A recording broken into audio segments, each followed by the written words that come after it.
we stop investing in stocks? No. Or how about the global financial crisis when the big banks, right, the banks that we trusted were scamming us with CLOs and CDOs and slicing and dicing, the big short. Nope, we didn't stop. Yep. And yet when people talk about crypto, they're like, oh yeah, I had a bear market last year. Like, yeah. And year to date, this year, it's up almost 100%. And it is again for the 11th out of 14. It's only been in existence for 14 years. Bitcoin's only been an asset for 14 years. And 11 of those 14 years, it's been the number one performing asset. And over the whole 14 years, number one by far. No, I mean, it's not close. And it was, it's not a real asset. It's not investable. Like, it's gone from nothing 14 years ago to $500 billion. Okay, that's something. $500 billion is something. Yeah. Again, what's happening now? Well, a bunch of these small banks that serve entrepreneurs and crypto suddenly get big, right? Second, third largest banks or fourth, fifth largest banks in the country. And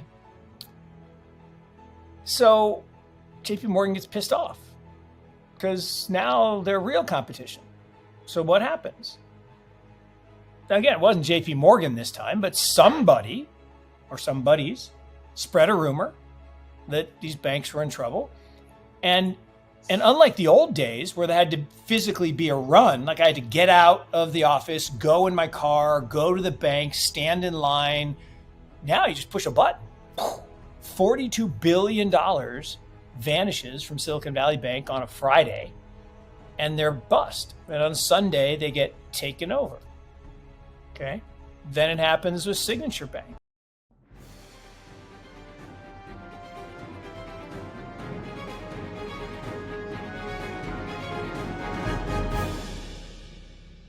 Welcome back to the Daily Crypto, where we bring you the latest insights and interviews from some of the brightest minds in finance and crypto. Today, we will have a new interview from Mark Yusko, the renowned CEO and Chief Investment Officer of Morgan Creek Capital Management, where he goes through Bitcoin's performance, the banking crisis, and even implications in the future for crypto as banks keep failing and the Fed is launching their CBDCs. This will be a value-packed video, so watch it until the end to better understand how to protect your assets and wealth while navigating these crazy times we're living in. After last year's scams in the crypto space, some people criticized crypto even more, saying no one should invest and put their money into these new technologies. Just check what Mark has to say to those people. Maybe some of your friends and family need to watch this as well.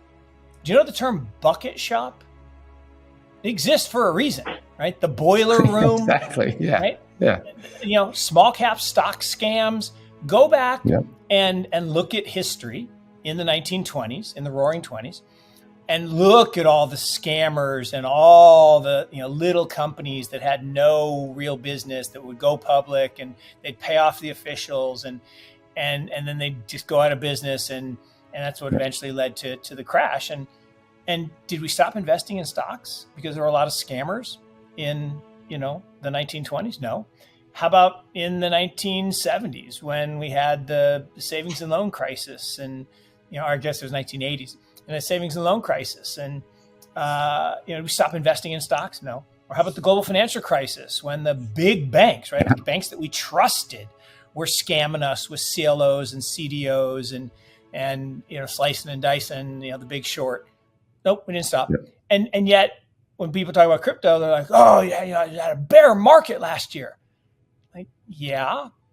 And year to date, this year, it's up almost 100%.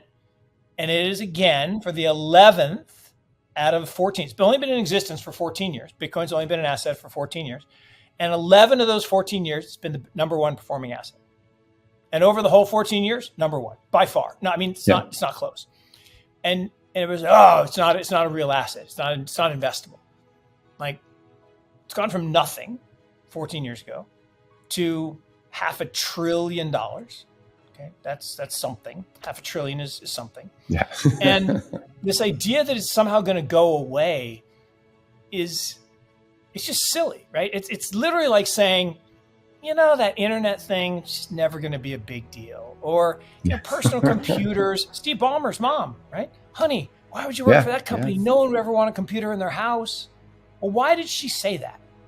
Well, because the president of DEC, Digital Equipment Corp, that made big mainframe computers, said no one ever want a computer in their house. They just want big computers in their buildings. Like, no, we want a computer in our house. We want a computer in our hand, right?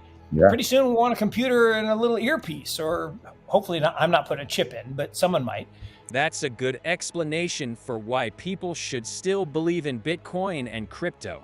And facts don't lie. Even with our prolonged bear markets, Bitcoin still hovers around 27,000, making it the best performing asset not only for 2023 but for the past few years. Even with exchanges and cryptos collapsing, the lack of regulation, and people attacking it all the time, it still doesn't stop. The banking crisis is another topic that's highly present in everyone's minds. Until now, Bitcoin was called by many a risk asset, but now we're seeing banks fails. People lose everything they had, and a few who could get their money before the crash put it in Bitcoin as a safety measure. So it seems the traditional banks are the real danger people are facing, and there's a proper explanation for that to be happening and the future implications for crypto as this crisis develops. This is not the end.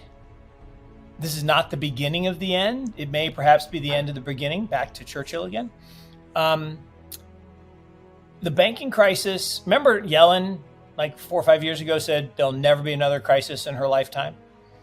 And then someone joked and they said, well, she's almost, expired anyway. Like, well, okay, that's not very nice, but okay. But I mean, just clearly silly, right? I mean, it's cyclical, and as sure as the sun sets and rises, there was going to be another financial crisis, and we have one going on. And the more people say it's contained or it's over, the more it's not, right? So, first you had Yellen say it wasn't going to happen, and then it happened. Then you had Powell say, well, it's totally contained, and then 2 more banks failed. And then you had the president say, definitely perfectly healthy, everything's good. So the first thing that happened is the banks had the crisis in 2009. And what happened? Fed lowered interest rates to 0 and said, all right, we'll re-liquefy the banking system by lending you money, okay? And you take that money, so we'll lend you money for 0. You take that money and you buy bonds, okay? Government bonds. Okay, now why would they do that? Well, because it was a free arbitrage, right? If you borrow at 0 and you get paid 3, you can lever that up 10, 11, 12 times and you make a lot of money. And, for the last 15 years, that was a great strategy. Well, okay. So then what happened? As banks became more liquid, a whole bunch of banks like Silicon Valley Bank, Signature Bank, Silvergate, suddenly started to take share away from the big dogs, aka JP Morgan. And what's happening now? Well, a bunch of these small banks that serve entrepreneurs and crypto suddenly get big, right? 2nd, 3rd largest banks or 4th, 5th largest banks in the country. And so JP Morgan gets pissed off because now they're real competition. So what happens? Now, again, it wasn't JP Morgan this time, but somebody or some buddies spread a rumor that these banks were in trouble. And unlike the old days where there had to physically be a run, like I had to get out of the office, go in my car, go to the bank, stand in line. Now you just push a button. $42 billion vanishes from Silicon Valley Bank on a Friday, and they're bust. And on Sunday, they get taken over. Okay. Then it happens with Signature Bank. Then it happens, Silvergate was first, then Signature Bank, and Silicon Valley Bank. And and then the last one was First Republic. And okay, well, wait a second. Well, who bought First Republic? Oh, JP Morgan. In fact, I talked about this a week ago Friday on a podcast on the Friday saying, you know what's going to happen this weekend? JP Morgan is going to take over First Republic. And sure as shit, guess what happened? And it's the way. So what are the implications for crypto, according to Mark Yusko? It's a consolidation of assets at the top. Why is that important? What are the implications for crypto? All right. So crypto is opt-out, right? It's an opt-out mechanism. It allows you to opt out with a portion of your wealth from the fiat fiasco. What is the fiat fiasco? Well, following the Knickerbocker Trust debacle in 1907, John D. Rockefeller and JP Morgan concocted a scheme with John D. Rockefeller's father-in-law, Amory Aldrich, to launch the Federal Reserve. But what was the Federal Reserve? Okay, the Federal Reserve was a plan to create a federal, not government, but a private corporation. This is the funny thing. The Federal Reserve is neither federal nor has any reserves. Right? It's not a government entity. It's not owned by the government, and it has no reserves. It's not a bank. It is literally a private corporation modeled after what? Modeled after the Bank of England, which is modeled after what? Modeled after the Netherlands National Bank, which was created by the Rothschilds in 1607. For what? To create money out of thin air, to finance wars. So we have this weird dynamic that the Fed exists to steal the wealth of the masses through this thing called inflation. Inflation is not good for us. So what happened? So all of the graft and corruption of the savings and loan crisis and the first banking crisis in the 90s and the second banking crisis, global financial crisis in 2009. So January 3rd, 2009, Bitcoin is born. Now, why was it born on that day? And why is the first image on the Bitcoin blockchain in the Genesis block a photograph of, or JPEG, of the Financial Times, Chancellor on the brink of second bailout for banks?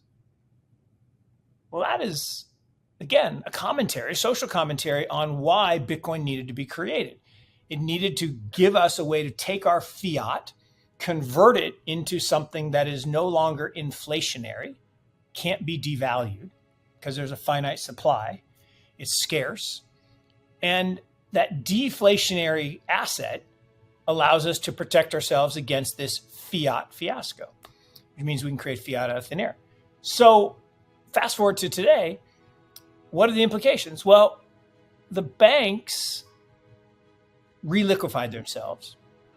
Then these other competitors rose up and they were threatening the guys at the top again. So what do? They foment fear and create a reverse bank run. So all the money flows back up to the top banks. Why? Central bank digital currencies. Well, what's a central bank digital currency? Central bank digital currency is not Bitcoin. It's not Ethereum. A central bank digital currency is a closed, centralized ledger that is a surveillance tool and a control tool. So it's all the worst things about fiat money. Inflation oriented, can be devalued by decree, plus programmability and control. I mean, it's a living nightmare, and surveillance. Bitcoin held well while these banks crashed, and look what Mark Yusko has to say about this and what portfolio distribution everyone should have. Bitcoin has held up, as you said, really well, right? We got the second and third largest bank collapses in history, and Bitcoin's up. Now, if you would have told me 6 months ago that two of the largest banks in America are going to fail, what's going to happen to Bitcoin? Everybody would have said, oh, it'll be down 50%. It'll go to zero. Peter Schiff would have been saying, oh, it'll definitely be zero then. Okay, Peter, here's the thing. Over the last 10 years, gold is down. Gold is down. and Bitcoin's up about 10 years, it's like 850%. So gold is down and Bitcoin's up 850%. So something's, broken in that model, but the money keeps getting worse. And what crypto does, and particularly Bitcoin, and it's really Bitcoin, Ethereum, Monero Dash, and a handful of others, everything else, utility tokens, securities, gambling, meme coins, like everybody's all psyched about Pepe or whatever. Yeah. Look, if you want to gamble on meme coins, knock yourself out. But it better be in the get rich bucket. Like everyone, I always say, should have 3 buckets. Liquidity bucket to fund your lifestyle. That's 5 to 15%. High quality, liquid assets. Then a get rich bucket, right? 10 to 15%. That's to do the brother-in-law's condo deal, the friend's venture deal, the meme coin. You're going to lose it all, so keep it small. But you want to play the game, knock yourself out, right? It's like when people go to Vegas. Great. Yeah. Entertainment. If you happen to win, leave. But if you stay, you'll get it back, and that's fine. It's entertainment. I mean, I play Magic the Gathering and with my son, and I spend money on those stupid cards, and it's entertainment. So whatever. Yeah. But I watched Maverick for the 11th time last night, and I like Great it. movie. I pay for that 11 times every day. So entertainment. But the core of your portfolio needs to be the stay rich bucket, and that needs to be the stuff that you can't afford to lose. So that's where Bitcoin, Ethereum fit. Want to see more Mark Yusko content daily in the channel? We believe he provides massive value with his market analysis and insights. But let us know your thoughts in the comments below. And remember to leave a like and subscribe so you can get notified every time we upload videos like this. Thank you so much for watching. Have a great day.